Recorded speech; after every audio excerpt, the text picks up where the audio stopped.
Now let's switch gears here and get to something a little more serious. So, Slightly more serious. No, this is more serious for sure. I know, I'm being sarcastic. Okay, gotcha. Yes.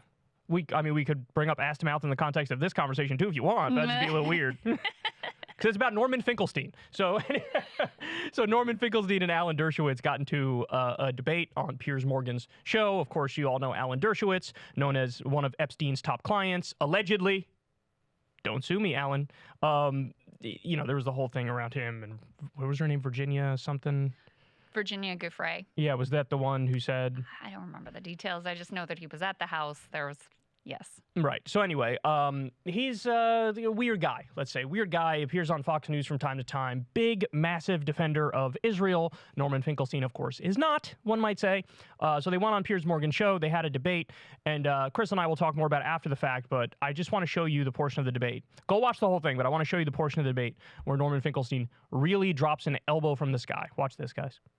Now, I'm going to make one remark now which you will find perhaps controversial or unacceptable, Piers. However, I hope you'll allow me to say it, and then you can engage it, as you said, in a civil fashion. You say that the actions of Hamas have disqualified it from any participation in a peaceful settlement. Now, I am not going to make any brief for Hamas. It's for the people of Palestine to decide who should be their leaders, who should represent them. But I do have to ask you, Piers, and I respect you, so I'm asking you this as a matter of not rhetoric, but one intelligent person to another. I'm asking a simple question. If it's the case that the actions of Hamas on October 7th disqualify it from being party to a peaceful settlement. Roughly 1,200 people were killed, about 30 of them being children. Why is it not then also the case that the actions of the state of Israel since October 7th, the deliberate war of genocide against the people of Gaza, which has left about 15,000 people dead, not 1,200, 15,000, and has left dead not 30 children, but has left dead about 7,000 children. And as we speak now, 7,000 more children are threatened with death because of starvation. I ask you, as a logical proposition, why isn't the state of Israel disqualified from any final settlement of the question? And one last thing, because you ask, what do I believe? I will tell you what I believe. I believe, number one, immediately after the war comes to an end and the blockade of Gaza, that cruel, inhuman blockade of Gaza, that war crime in Gaza, that crime against humanity, the blockade of Gaza, it has to be lifted. But once there's a ceasefire and once that inhuman blockade of Gaza is lifted, once the walls of that concentration camp come tumbling down, then I see two steps. Step number one, there have to be war crimes prosecutions. I have no problem in saying on both sides, but there must be accountability. You cannot get away with executing a war of genocide in broad daylight and then continue. And number two, there has to be a settlement on the basis of international law. Now, in the past, I've actually had issues with how Norman Finkelstein approached this, because I think in the immediate wake of October 7th, he was way too quick to sort of hop on the bandwagon of like, viva la resistance in regards to Hamas. He's since sort of backed off that a little bit. Yeah, I think he would acknowledge that. He would acknowledge that. And he just said, do war crimes on both sides, war crimes investigations on both sides, which is the exact correct answer. So I had issues with him early on, but I have to say in this debate, I think he absolutely dog-walked Alan Dershowitz, because Alan Dershowitz, he's got all the standard arguments, right? Like, you hear this point all the time where it's like, well, in 1948 and in 1967 and in 2000 and in 2001, Israel proposed peace and the Palestinians said no, so that's 100% on the Palestinians.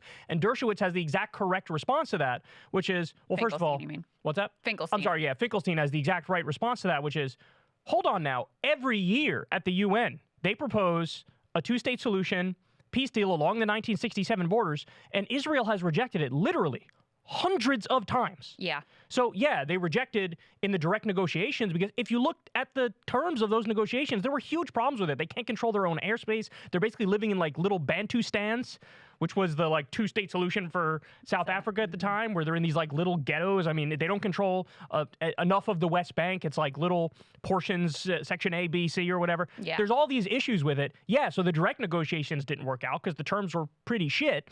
But they tried to do it through the UN hundreds of times, and Israel was the one who rejected it. So it's just a biased view of history that Dershowitz gives, and then I'll get to more in a second. I'm going to let you weigh in.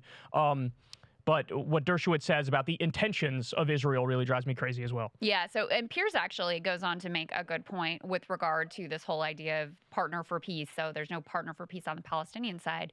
The, ambassador to the UK coming out and saying, absolutely no, we don't want a two-state solution. Netanyahu himself has been overtly, and as a matter of principle, and as a matter of his stated doctrine, opposed to a two-state solution for literally decades. I mean, he was a huge opponent of Oslo and all of that process. He was, one of the people who were cheering on the end of that, who have talked about how they want to build up Hamas in order to make sure that there's never any possibility of a Palestinian state.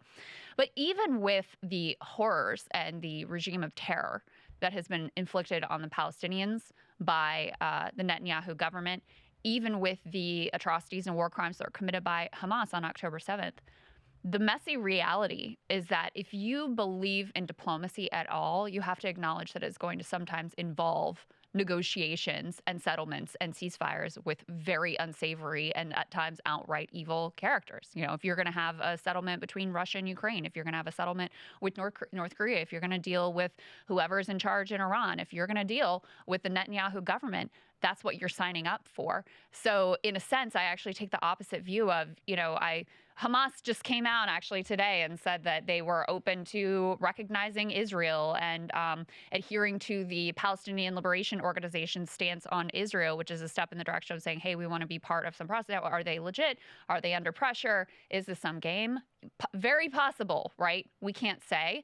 But if you are in favor of any type of diplomacy ever in world relations, you have to accept that you're going to be dealing with regimes which are not great. And, the point that Dershowitz makes, with which Finkelstein slaps down perfectly, is actually the same point that Bernie makes. Dershowitz and Bernie make the same point here when they're like, look, you can't have a peace deal or a ceasefire with Hamas because they're very clearly genocidal and they want to wipe out all the Israelis. That's what they say.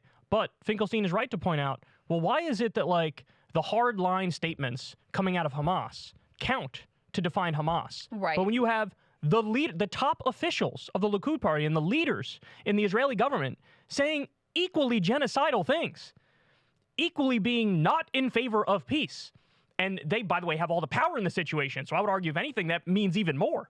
But why does it not count in that scenario? Why aren't you saying, hey, if Hamas has to go, okay, Netanyahu and Likud have to go? You need to. Who was the last Israeli prime minister who was sincerely in favor of a Palestinian state? Ehud Barak?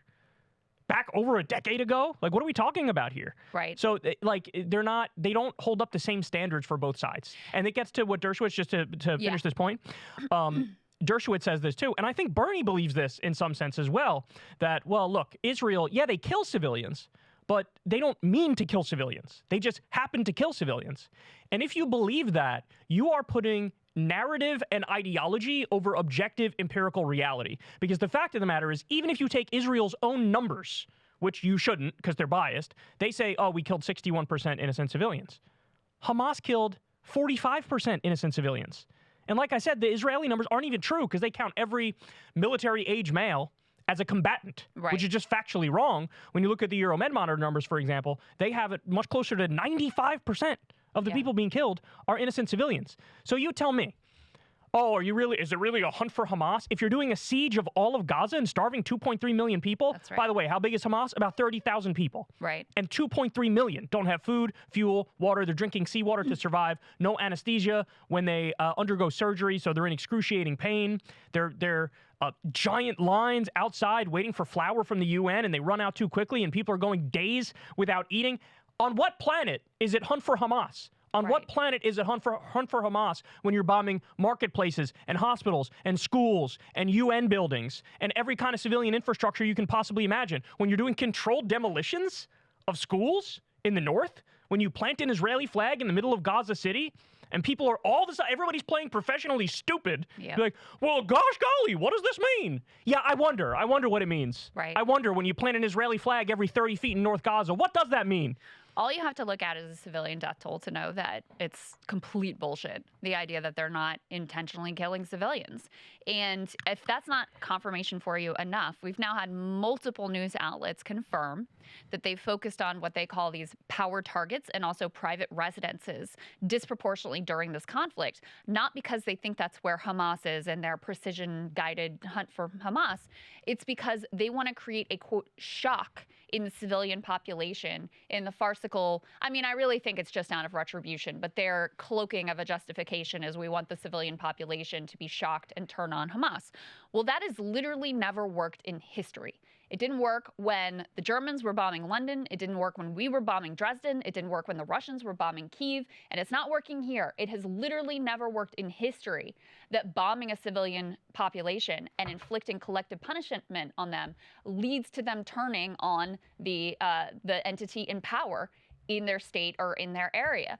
So they're having the polar opposite impact. They are creating a much more fertile ground and much greater support for Hamas and armed, violent resistance.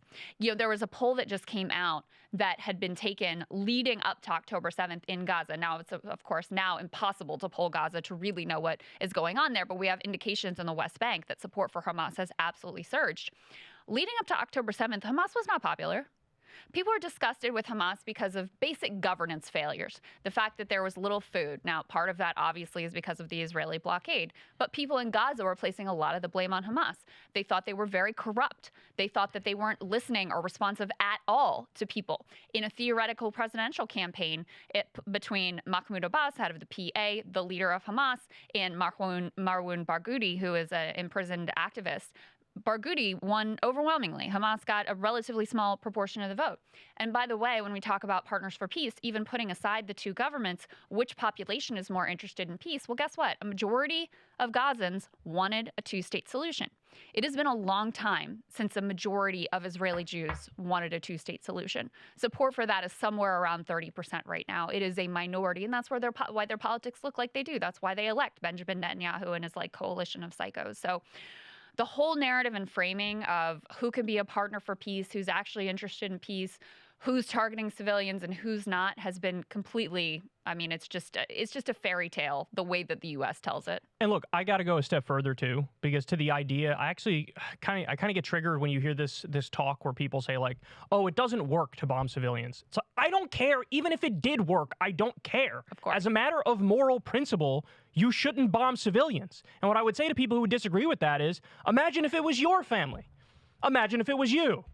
My mom, when I was a kid, voted for George W. Bush. Then George W. Bush did an illegal and offensive war in Iraq. Should Osama bin Laden have the right to murder my mom because she cast a vote for George W. Bush? This is the logic that we're talking about here. That's so even the if bin Laden logic. Even if it, quote unquote, worked to bomb civilians, you don't kill women and children and civilian men. You just don't do it. You have to draw a clean red line. Mm-hmm. And when people like to bring up, well, the Allies did it in World War II, it's like, and then we had the Nuremberg tribunals. Well, and then we created a more rigorous system of international law to say, hey, guys, were all just fucking psycho up to this point in history. Let's never do that again. It's also, it does show the problems that arise when you fail to accurately grapple with history. Because since we never grappled with the fact that that was horrible and those were war crimes and atrocities and we shouldn't have done that, since we didn't grapple with that, then it allows people to use that as an example here as some sort of a justification. Oh, we're fighting Nazis. It's just like when we were bombing Dresden. It's the same thing. It's what we have to do. So there's a failure of historical analysis here as well. But yeah, I mean, the one last thing on the Dershowitz-Finkelstein rivalry, I don't know if people know, they've got a long history that goes back. So the fact that they were put up against each other head to head and both agreed to it is pretty remarkable. Norm had accused Dershowitz back in the early 2000s of plagiarism. Dershowitz intervened and basically pushed Norm out of his tenured position at a university. So there's a lot of bad blood going back decades with these two guys. So good on Piers Morgan to bring them together and have them hash out their views on this particular issue head to head. I'm on the side of the one that wasn't friends with Jeffrey Epstein. Just my thought. Allegedly.